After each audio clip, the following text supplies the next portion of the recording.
যিসকলে আজি মানুহক পেট্ৰল ঢালি লোৱালৈকে যিসকলে তাতে যাই পেলাই উচতনি দিছে এই মানুহবিলাকক প্ৰশাসনিকভাৱে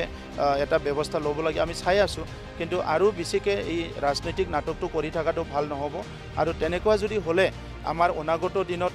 যিটো মানে ডেভেলপমেণ্ট হ'ব লাগে এই মানুহবিলাকে কি ডেভেলপমেণ্টৰ বিৰোধ বুলি মানে চবে বুজি পাব কোনো জাতি জনগোষ্ঠীৰ কথাবিলাক যেনেকৈ কোৱা হৈছে আমাৰ 4 বছৰত আমি কোনো জাতি জনগোষ্ঠীৰ মাটি ক্ষতি হোৱা বা বড়োসকলৰ বা কোনোবা এটা ট্ৰাইবেল এৰিয়াৰ মাটি তেনেকুৱা কৰা কোনো উদ্দেশ্য লৈ পেলাই কৰা নাই পৰ্বতজোৰাৰ চাওক যিখিনি হৈছে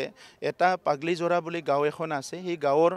ৰাইজৰ কিছুমান ব্যক্তিয়ে বিচৰা নিচিনা আমি 4বাৰকৈ ইয়াৰ মেপটো সলনি কৰিলোঁ ইয়াত ৰাইজৰ কোনো গাঁৱৰ মানুহৰ মাটি ইয়াত নাই যিটো প্ৰকল্প আছে আৰু কোনো জাতি জনগোষ্ঠীৰ কথাবিলাক যেনেকৈ কোৱা হৈছে আমাৰ 4 বছৰত আমি কোনো জাতি জনগোষ্ঠীৰ মাটি ক্ষতি হোৱা বা বড়োসকলৰ বা কোনোবা এটা ট্ৰাইবেল এৰিয়াৰ মাটি তেনেকুৱা কৰা কোনো উদ্দেশ্য লৈ পেলাই কৰা নাই এই প্ৰজেক্টটো APDCLে আমাৰ লগত আলোচনা কৰিছে আৰু তাত মানে প্ৰায় 18,000 কৰোৰৰ প্ৰজেক্ট য'ত আমাৰ সময়ত আমি জন্মৰ পৰা ইয়াত দেখিবলৈ পোৱা নাছিলে কিন্তু আজি আমি সেই প্ৰজেক্টটো ইয়াত পাইছোঁ আৰু এই প্ৰজেক্টত কমচে কম 8-10 হাজাৰ লোক ইয়াতে এমপ্লয়মেণ্ট পাব গতিকে এই গোটেই কথাটো লৈ পেলাই আজি প্ৰজেক্টৰ কথাটো আলোচনা কৰি আছে কিন্তু দুৰ্ভাগ্যজনক কথা যে ভিতৰে চবে কয় যে প্ৰজেক্টটো লাগে কিছুমান মানুহে ৰাজনৈতিক স্বাৰ্থত তাত যাই পেলাই কিছুমান নাটকবিলাক কৰি আছে সেইটো অতিকৈ দুৰ্ভাগ্যজনক কিন্তু আমি ৰাইজৰ লগত আছোঁ আৰু ৰাইজৰ কোনো এটা ক্ষতি হোৱা কাম নকৰোঁ আৰু এট দ্য সেম টাইম যে এই যে প্ৰকল্পটো আহিছে এই প্ৰকল্পটো যেনেকৈ IOCLে আজি BRPLটো যেনেকৈ ৰাইজৰ কাৰণে বহুতখিনি সুবিধা কৰি দিছে ওচৰে পাজৰে ডেভেলপমেণ্ট হৈছে ইয়াত চাকৰি বা কাম কৰি খাবলৈ সুবিধা পাইছে NTPCত যিখিনি আমাৰ চবে এটা ভাল এটা সুযোগ পাইছে ঠিক তেনেধৰণৰ এইটো যিটো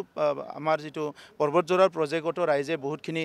কাম পাব বা বহুতখিনি হেল্প পাব অনাগত দিনত কিন্তু যিসকলে আজি মানুহক পেট্ৰল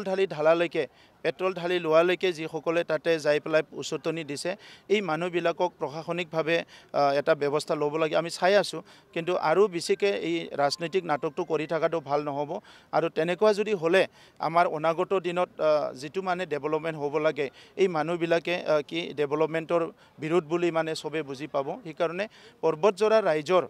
সকলোৰে আশা আকাংক্ষা ইয়াত ইণ্টেলেকচুৱেল জাতীয় সংগঠন চবৰ লগতো কথা পতা হৈছে চবেই বিচাৰে এই প্ৰকল্পটো গতিকে এই এখন গাঁৱৰ ৰাইজে মই ভাবোঁ নিশ্চয় বুজি পাব আৰু তেখেতসকলৰ কোনো ক্ষয় ক্ষতি হোৱাকৈ এই প্ৰকল্পটো নহয় গতিকে তেখেতসকলে আজি নহয় কালি বুজি পাব মই কথাটো বিশ্বাস আছে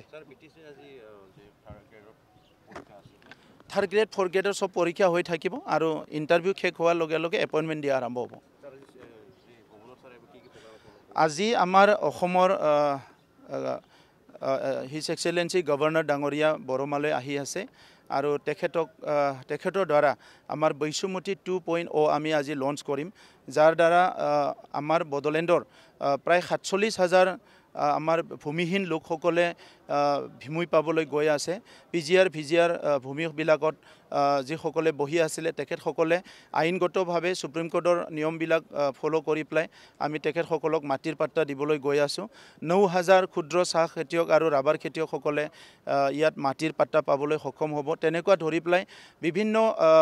যিসকলে এতিয়ালৈকে পোৱা নাই বিভিন্ন 9টা ছাৰ্ভিচ আমাৰ বৈশুমতি 2.0 দ্বাৰা পাবলৈ গৈ আছে গতিকে বড়োলেণ্ড অঞ্চলত